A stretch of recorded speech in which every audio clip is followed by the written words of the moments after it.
You are about to witness the death of a leviathan.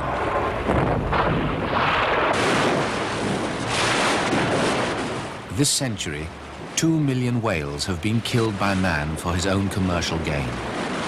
This is the story of the greatest creatures the world has ever known, and the story of one man's fight to learn their secrets. The man, Dr. Roger Payne. His passion and his life work, the whale. If you're a small animal, you lead a frantic, frightened life. To a mosquito, a raindrop must seem like a tidal wave. But if you're a whale, all but the grandest things must pass beneath your notice. As the largest animal, including the dinosaurs, that has ever lived on Earth, you can afford to be gentle and to view life without fear. It is this sense of tranquility, life without urgency, power without aggression, that has completely won my heart to whales.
The Psalms describe the whale as that leviathan whom God has made to take his pastime in the oceans.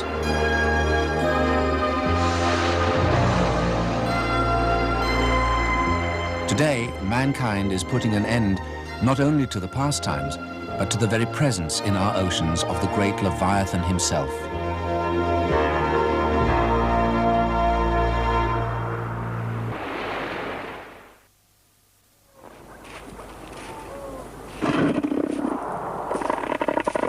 On a lonely beach in the Argentine, surrounded by elephant seals, Roger Payne pursues a study that has made him one of the world's leading scientific experts on whales.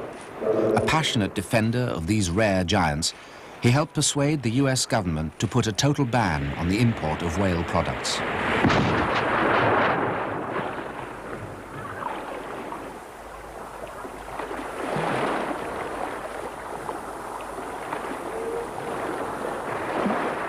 How does a man set about studying a subject as remote and immense as a 60-foot whale? A creature which, like an iceberg, is mainly underwater. The link in Payne's case was acoustics, including the strange noises, often inaudible to human ears, by which many creatures communicate or hunt. For his work on how owls find their prey in total darkness, Roger Payne received a doctorate at Cornell University. One night, he was working in his laboratory at Tufts University on how moths detect the sonic pings of hunting bats and avoid capture, when the local radio announced that the body of a small whale, it turned out to be a dolphin, had been washed ashore nearby. For some reason he still can't explain, he set out into the wet night for the seashore. All the way along the beach, I just couldn't wait to get a look at that whale. I'd never seen one up close, and I felt irresistibly drawn to it. When I finally reached it, I was to see that what had happened was pretty typical of what happens to any whale when it encounters man. 2 people had carved their initials in the body, and someone else had rammed a cigar butt in the blowhole.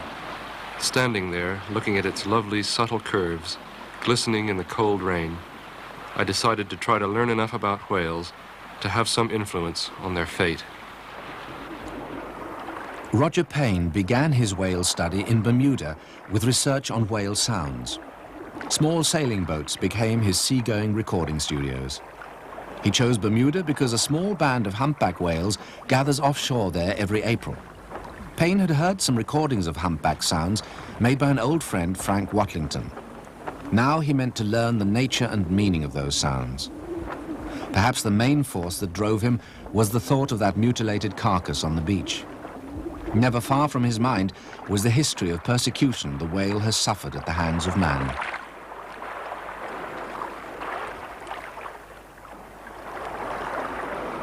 People think of the height of the whale slaughter as being at the end of the last century, when the New England whalers pursued the sperm whale in sailboats, not much bigger and certainly not as fast as this sloop.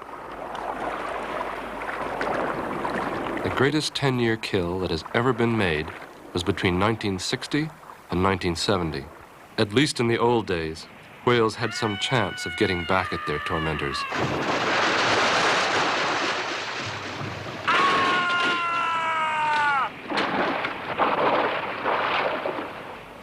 Off Bermuda, Roger sought out his whales in much the same fashion as the old-time Nantucket and New Bedford whalers, searching from a masthead while under full sail. As the New England whalers killed off the right and sperm whales in the North Atlantic, bigger ships were needed to make longer voyages. Even so, a 3-year voyage in the 1890s only killed about 37 whales, 1 whale a month. In the 1960s, catches averaged 30 times as much, between 1 and 2 whales a day. Even in the early 1900s, as this rare early whaling film and Hollywood reconstruction show, methods were still extremely crude.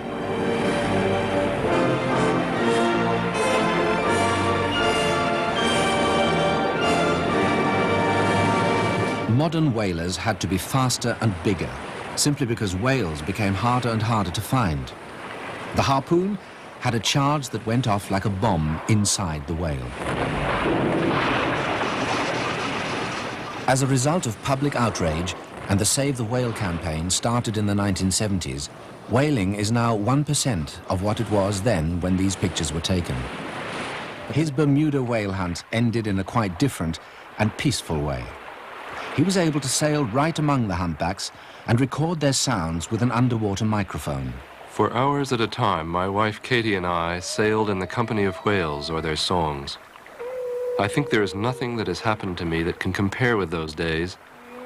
Rocking gently in a boat with those sounds flooding up out of the sea is like no other experience.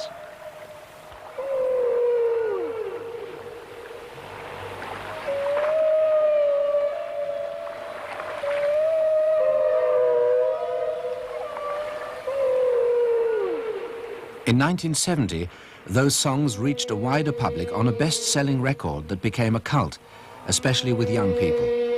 It had a strange effect, deeply touching the emotions, as if it spoke of life's sea origins long forgotten.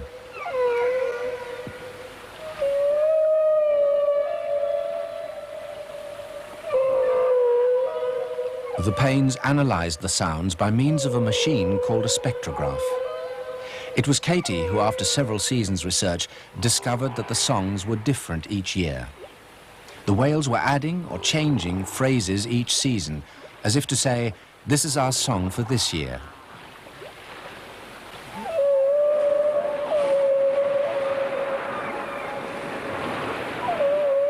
Before the noise of ships' propellers interfered with certain wavelengths, some whales, at least, might have heard their own kind calling over a distance of several thousand miles. Today's range is limited to about 500 miles. Most of the ocean, especially the once whale-populated Antarctic Ocean, is silent, because these lonely wastes are practically empty of whales.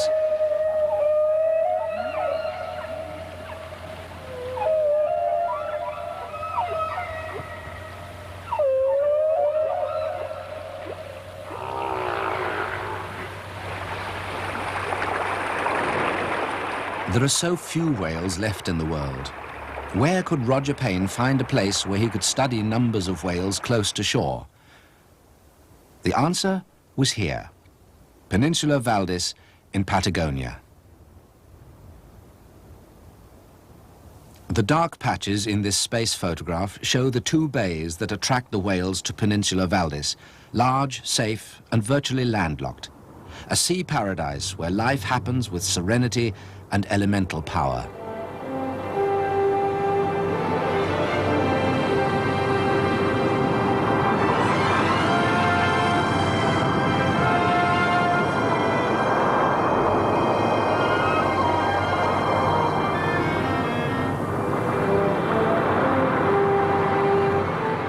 The whales, which arrive off Valdes each May and stay until December, are different from those whose songs Roger Payne studied off Bermuda. They're southern right whales. The old whalers gave them that name because they were the right whales to hunt. At this time of year, their natural home is the surf, and the females come close into the shore. Today, right whales are finally protected as a result of the pressure of public opinion and the ruling of the International Whaling Commission. It was in 1970 that Roger Payne, then working for the New York Zoological Society, made his first exploratory trip to Valdes.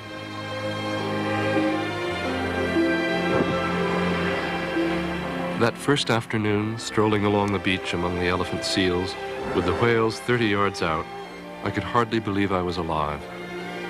For a moment there, I honestly thought I'd died and gone to heaven. It was perhaps the nicest afternoon I'll ever spend.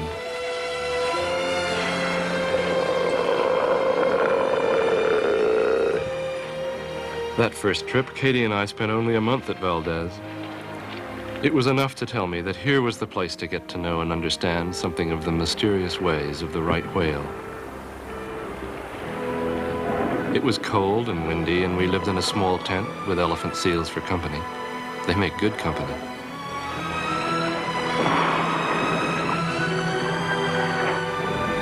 The whales were so close that I often felt I could touch them.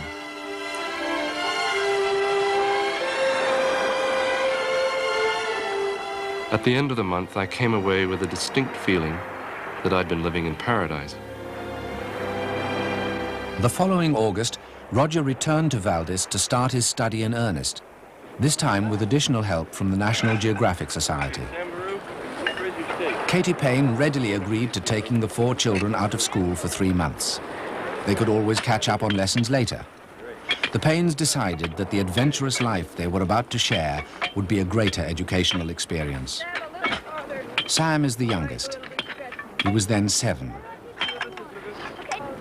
Then there was Holly, 9. Laura, 8. And John, 11. And somehow, fairly chaotically, that first camp on the bleak and windy foreshore of Valdes got set up. That first year, Roger did a good deal of his close observation of whales from rubber boats, often taking the family with him. All our other experiences indicated that there's little likelihood of being harmed by whales. They're like cows, really, and seem to me the most beguiling and gentle creatures on Earth. I'm sure they're far too alert to overlook a boat in their vicinity. So I felt little concern that a whale might crush a boat when it's breaching. That's leaping from the water.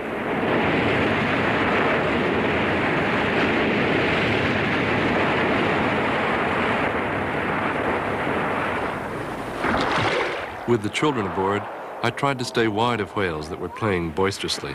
And believe me, whales can play boisterously, especially large calves who are clumsy and fearless oafs, something that wouldn't worry me if they weren't bigger than elephants. Gradually, on these early boat trips, Roger began to piece together a picture of the creature he was studying, the southern right whale. The southern right whale is, to put it mildly, a very peculiar-looking animal.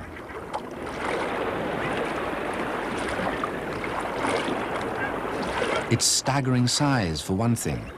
The right whale is one of the largest of the 10 species of great whales, and a big one can reach 60 feet in length. That's the mouth, the line of the jaws curved like a flamingo's beak. The white patches are called callosities. Coarse hairs grow among them. The callosities are often mistaken for barnacles.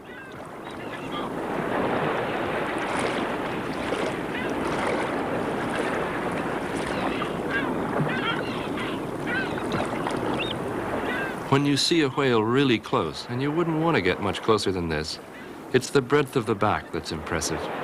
An adult right whale's back can be 15 feet across. It looks like a submerged reef or the bottom of a capsized steamer.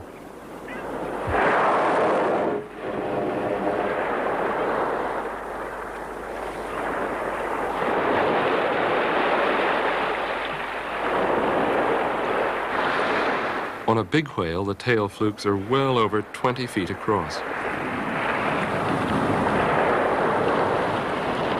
And a single pectoral fin stands 9 feet out of the water.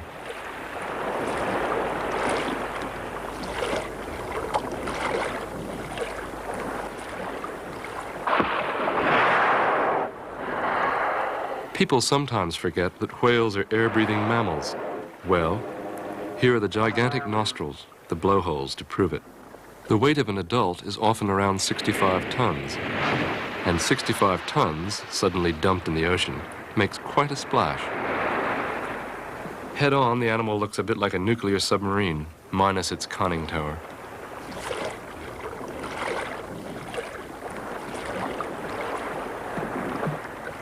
Color varies quite a bit.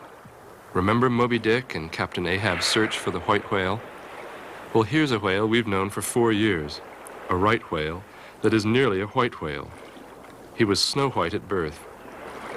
The trouble is, no matter how much you watch whales from the surface, you seldom get a sense of what the whole animal looks like, except when breaching, almost nothing shows. Part of Katie Payne's work at Valdes was building up an identification system for all the whales that called in at the bay each year. She did this mostly with photographs, but she also painted some of the whales. Katie's artwork gives an excellent idea of what a southern right whale looks like when all the component parts, only glimpsed from the surface, are put together.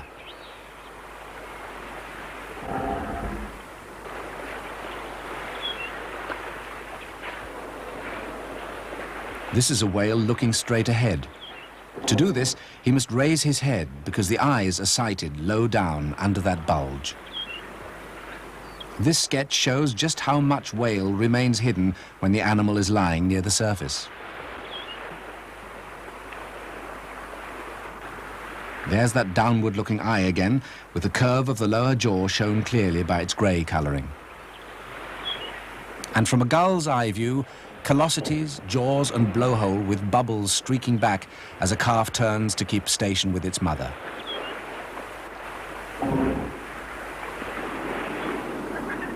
In their second season at Valdes, the Paynes were ready for more detailed study. They built a cliff-top hut because tents had proved useless for working in the howling Patagonian wind. And the Paynes were beginning to get worried about disturbance to the whales caused by continuous use of a boat. From their windproof hut, they could observe, record and photograph. As they worked, the underwater microphones, or hydrophones, anchored in the bay constantly filled the hut with whale sounds. But the great thing about the cliff-top hut was that the whales came so close inshore.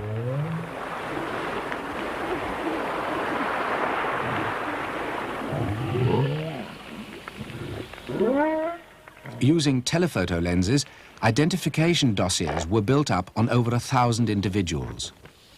The white markings on head and jaws are different in every single whale, as distinctive as a man's fingerprints.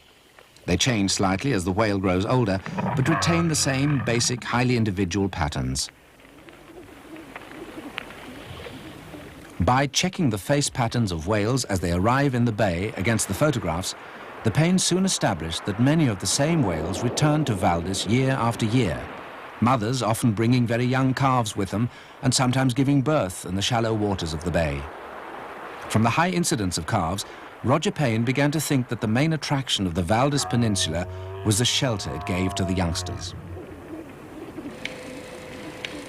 Some research couldn't be done from the hut. For instance, measuring whales that didn't come close to the cliffs. This had to be tackled from the air, though not from the air alone.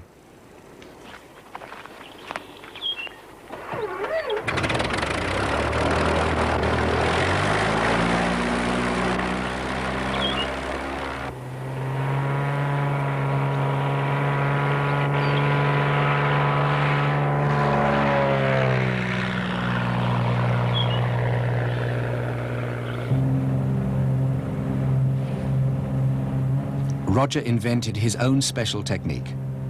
If he could take an aerial photograph of a whale alongside an object of known size, then by comparing the two, he could calculate the whale's size.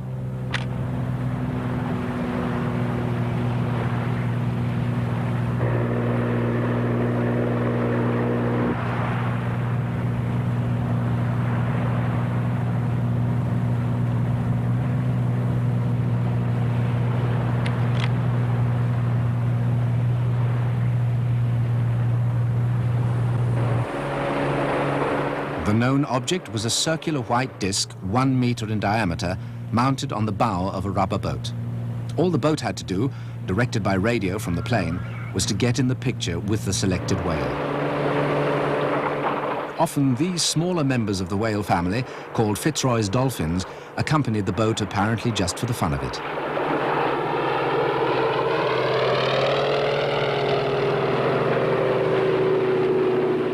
This time it's the white whale who unsuspectingly is posing for his aerial portrait.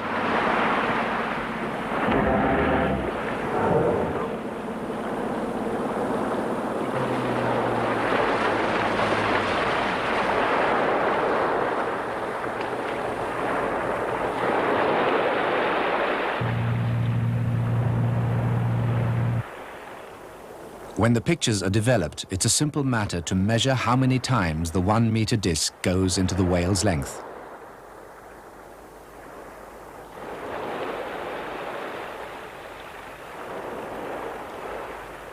That makes the white whale over 20 feet long, not yet half grown. Besides taking aerial photographs, Roger was sometimes able to enjoy the sheer beauty of whales in a playful mood.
But as Roger was to discover, whales don't leap like this just for joy. There's a purpose behind these great plumes of spray. By 1974, the pains had multiplied man's knowledge of the behavior of the great whales many times. They now had an established camp. But there was nothing else at Valdes, no entertainment, and certainly no school. The 4 Payne children had missed up to 4 months' school in each year. Roger and Katie made them keep up with their studies, but entertainment was something the children had to devise for themselves.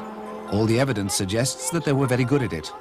Mouse racing in specially cut tracks in the dunes is a communal sport. The children stuck closely together, and this has lasted into adulthood, probably as a result of the Valdes experience.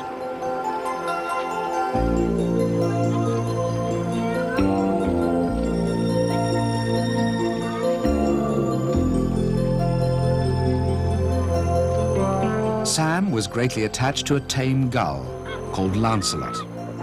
Naturally enough, the children were strong on animal-human relationships. Netting fish to feed the gull was something they were all willing to cooperate on. In a very cold sea, Sam got assistance on the seine net from John and Holly.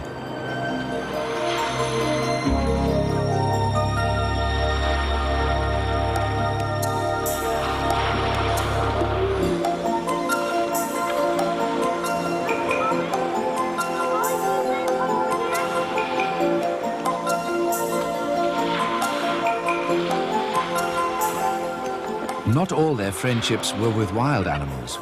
The children rode bareback a great deal on a very large Argentine grey called Tordillo.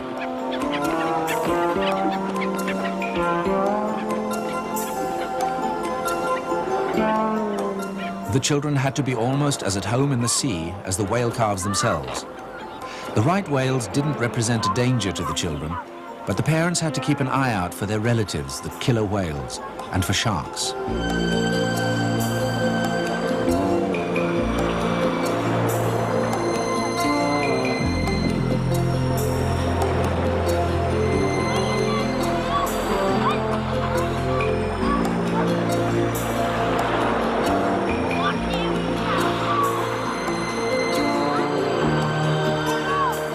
Before he came down to Valdes, John had chosen as a school project a natural history subject. You might have expected it would have been whales, which are always in view from his cliff-top observation post.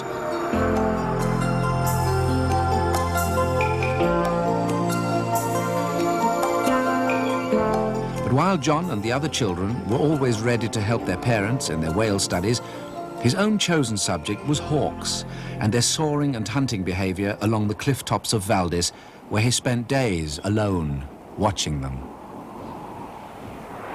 The children had much of their parents' patience when it came to studying and observing animals. This shy little creature is a cuis, a relative of the guinea pig that lived around the Paynes camp. They're not easily tamed, but Laura and Sam willingly put in hours getting the cuis used to human presence. This rapport with wild animals, large and small, is one of the things that Roger and Katie Payne believe will have compensated their children for the isolation of Valdes.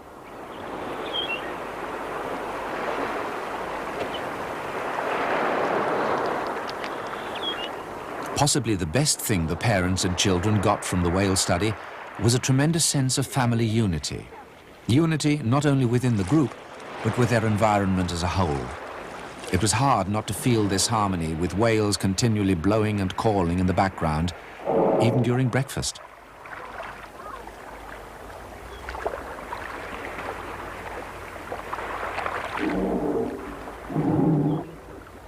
Roger and Katie felt that their children would catch up on any formal learning they'd missed once the Valdes study had ended. And later, all of them completed university degrees. What Valdes gave them was something taught in no school or university on Earth.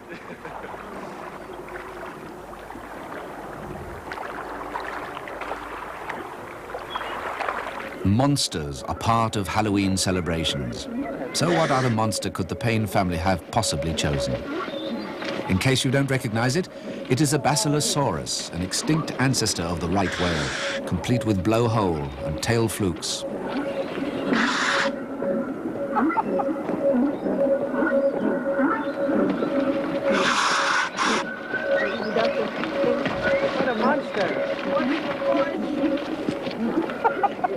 So the strangest whale ever seen on the coast of Patagonia approached the Paynes camp and collapsed on the sand.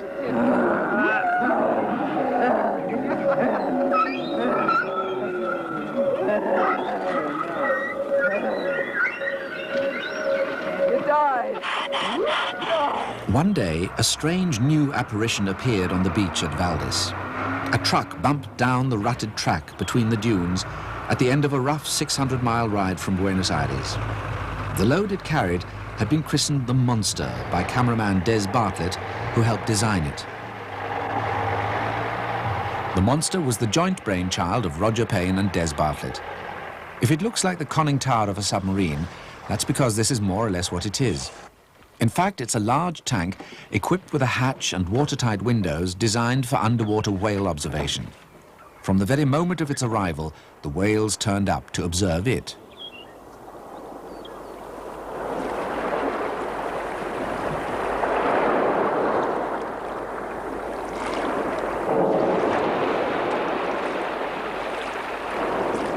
A pair swam close inshore as the 3-ton monster was painstakingly unloaded.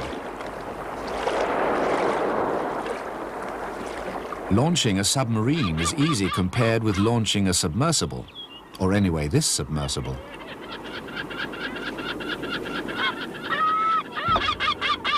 As captain of this strange craft, Roger made a careful inspection of his floating or possibly sinking command.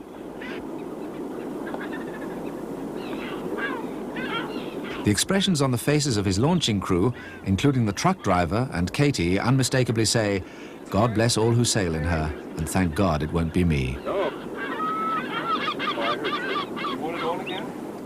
Getting the 3-ton monster off the truck and down the beach took the best part of 5 days. Then all they had to do was to wait for the tide to come in. But first for the final fitting out. They hoped that the whales would grow used to the monster so that they could observe them behaving naturally through special watertight windows.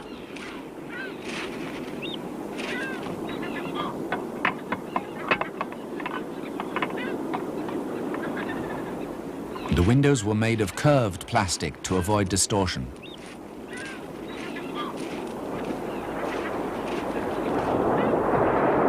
Now Roger had to wait, like King Canute, for the tide to come in. In an hour or two, he'd know whether the calculations were correct and whether the 2 tons of lead ballast loaded aboard were sufficient to keep the monster on an even keel.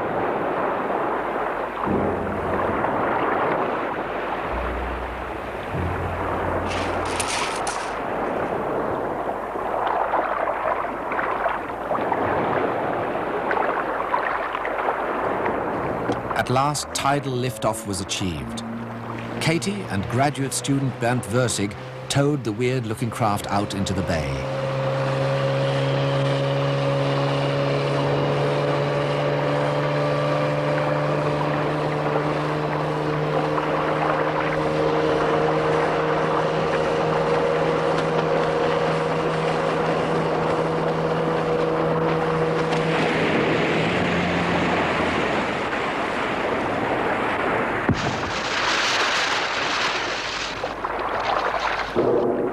Throughout this phase, the whales kept a close watch on the proceedings.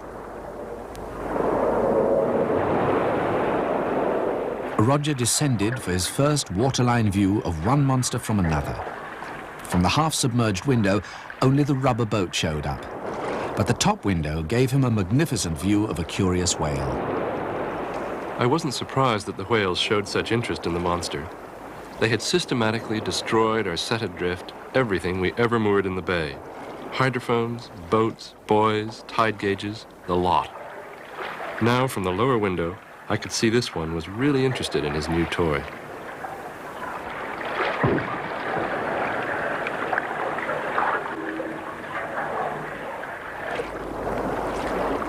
First, he moved in close and sat quietly for a long while, thinking it over, I suppose.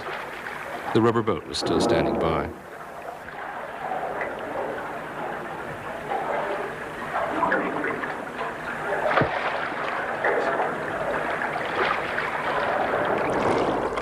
He then began making slow passes, getting braver and bolder and closer and more excited with every pass.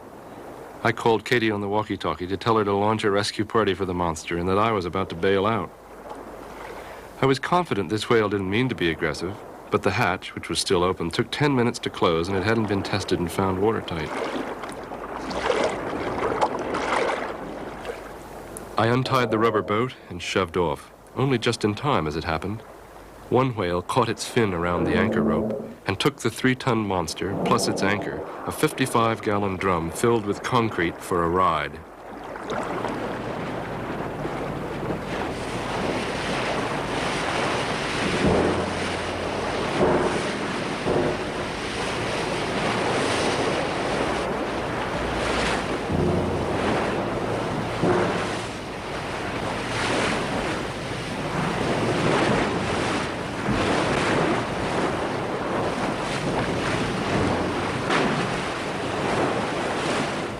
Amazingly, the monster stayed afloat. But it's just as well Roger abandoned ship. If it had filled, it would have sunk like a stone, taking its captain with it. Whales may be gentle, but they're awfully big. And as Roger's studies were beginning to confirm, they can be careless and play a little rough. For 4 long years, the Paines followed the day-to-day life of the Valdes whales. Gradually, an intimate portrait of their behavior has emerged. How whales relate to one another, how they communicate, They're forms of play and they're forms of competition, the things that interest them and the things that don't. The studies have opened up an entirely new world of knowledge about these gentle giants. For example, an observation about one of the whale's most familiar aspects, its spout. When a whale blows, the vapor cloud isn't just condensed moisture from the air in its lungs, but surface water trapped in the trough round its blowholes. This is suddenly atomized by the whale violently breathing out.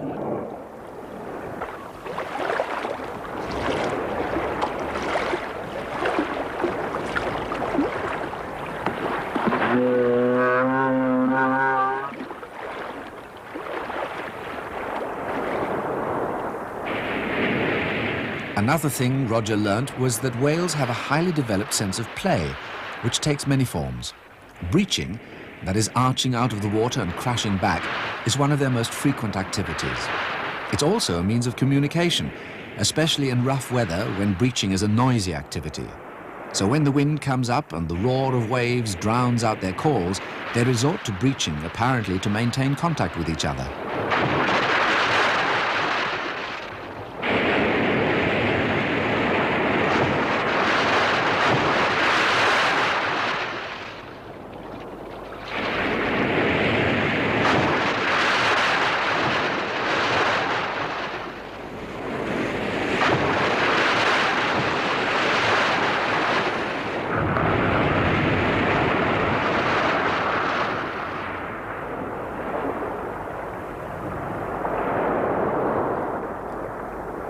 Seen from the air, an adult whale breaching produces about the same disturbance as a pattern of depth charges. Another form of communication, lobtailing, slamming the tail down on the water. The whales use this to tell each other where they are.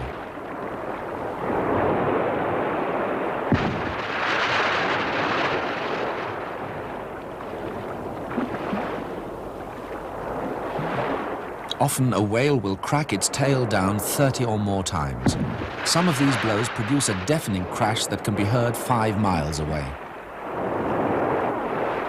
One of the discoveries that most delighted Roger was that whales can sail. In a light wind, they stand on their heads, holding their tail flukes at right angles to the wind, and are driven ponderously along. As far as anyone knows, they're the only mammals, except man, that consciously use the wind to travel without effort.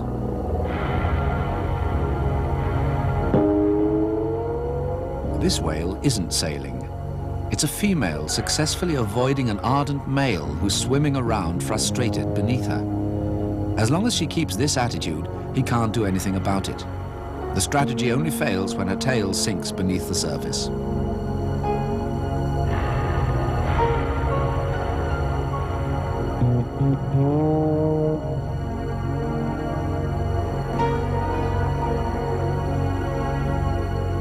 So she quickly recovers her position using flippers to hoist her tail into the air again. She's lifting at least 15 tons.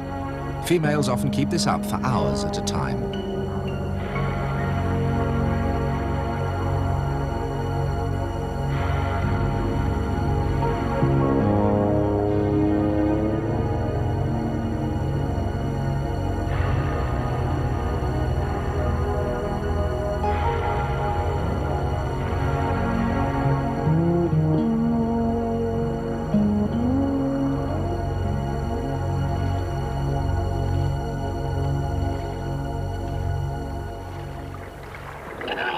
Roger has found that whales are completely tolerant of other marine creatures, including sea lions, which often play around them. Probably this is because they have no one to fear, except the carnivorous killer whales, which he believes may occasionally prey on small whale calves. He finds young sea lions are incapable of passing a mother whale with calf without turning back to play in the wash from its tail. And dolphins ride on a whale's bow wave. The whales often lie with their backs out of water so long that their skin burns in the sun. The gulls not only walk around on them, but feed on the peeling skin. They have now learned to remove chunks of live flesh as well, which irritates the whales so much that it sometimes drives them away. Whales are one of the comparatively few species, like man, that mate all the year round. At Valdes, the principal social activity is courtship and mating. Up to 7 males compete for the same female, but they may cooperate, helping each other by pushing the female underwater so that one of them may mate with her.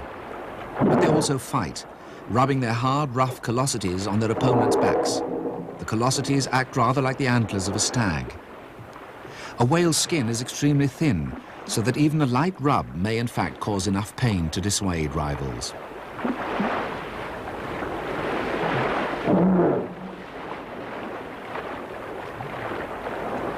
There's gentleness too. An amorous male strokes a female's back with his flipper.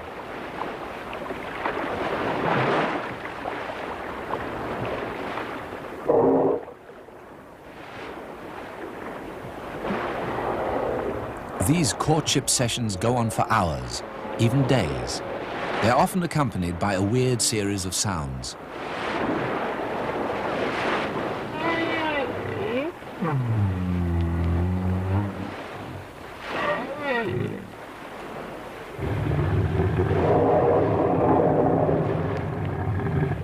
In matters of love, whales might truly be called warm-blooded. Their body temperature is about the same as ours. They become sexually mature at about the same age, and like us, they may live for roughly the biblical 70 years and 10.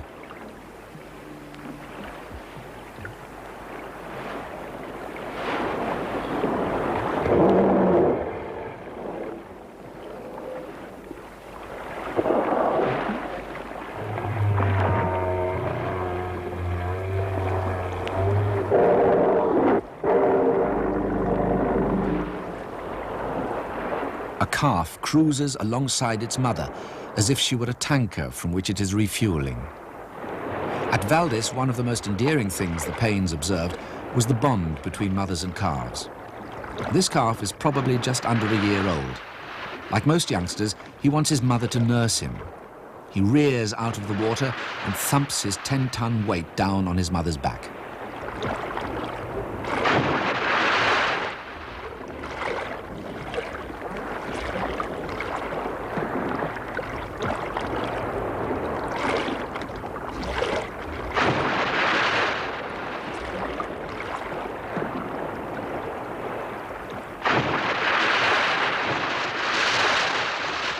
His mother puts up with it for a while and then dives, giving him a cautionary slap with her tail flukes in the process.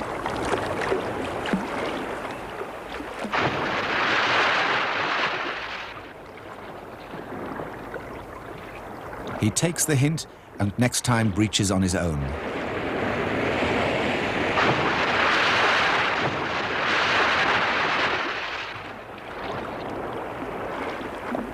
Finally, he swims up alongside to nuzzle her.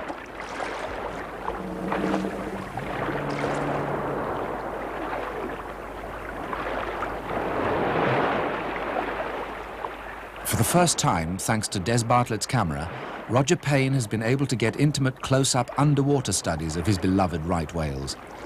Like something out of a Jules Verne fantasy, a 50-footer passes within feet of the camera.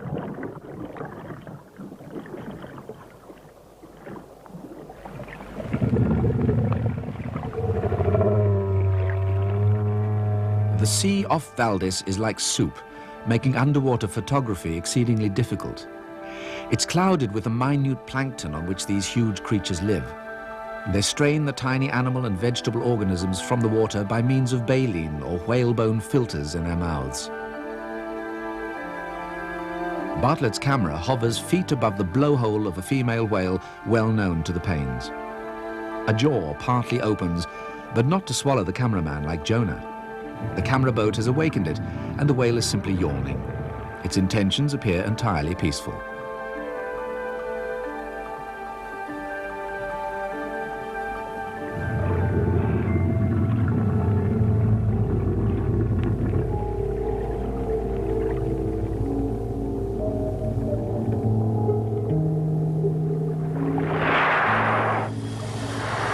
The cameraman runs the very real risk of being knocked unconscious or having his skull fractured by a blow from the tail flukes as the great body brushes by him.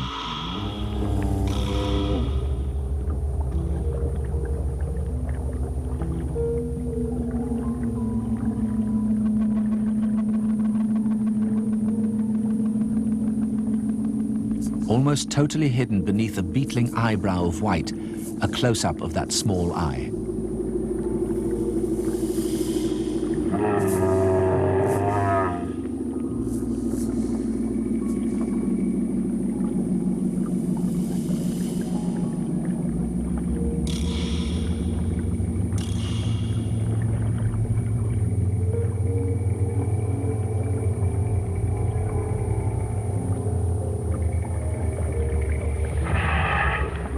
And here's one of the rarest shots of a whale ever taken.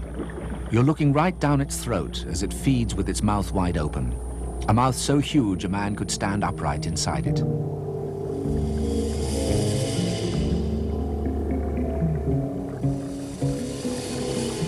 The little red eye watches the camera without alarm.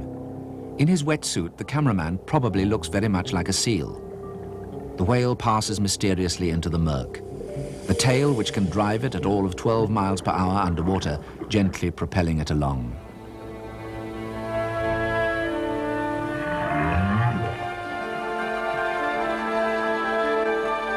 They arrive at Valdes in May. They leave in December. Their subsequent journeys are only partly known, but Roger Payne does know that they go north to the coast of Brazil and also southeast into the empty mid-Atlantic waters near South Georgia, one of the main whale areas in the South Atlantic.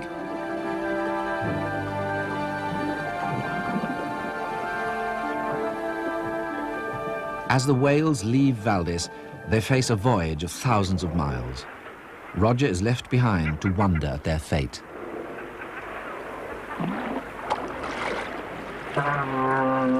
People sometimes ask, of what use are whales to man? To Roger Payne, the question is presumptuous. It assumes that whales should exist solely for our use.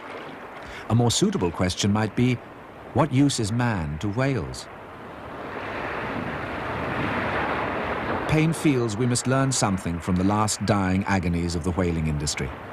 We must learn that it is as wrong to assume the Earth revolves around man as it was to assume the sun revolved around the Earth. In the Antarctic, the once vast herds of whales are gone. They died because we saw them only as an industrial resource and failed to realize their other qualities. Qualities which they, as the real masters of the oceans, might someday teach us.